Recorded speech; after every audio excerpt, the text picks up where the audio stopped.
APU access door closing procedure.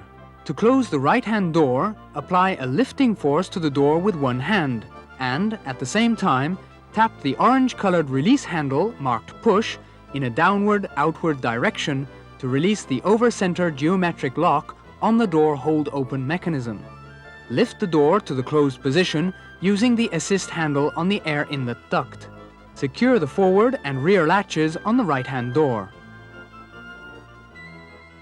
The left door support strut must be stowed before closing the left door. To release the lock on the left-hand door support strut, pull down on the knurled collar. While holding the collar down, partially close the door.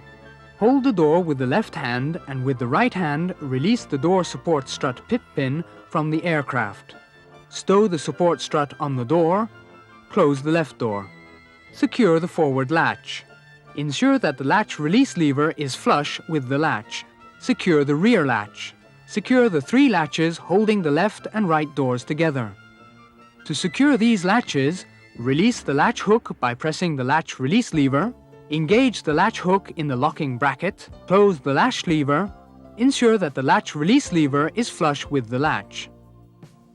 Repeat the closing procedure for the remaining latch. Carry out a final visual inspection to ensure that all latches are secure. This completes the APU access door closing procedure. Finally, reset the APU circuit breakers in the cockpit.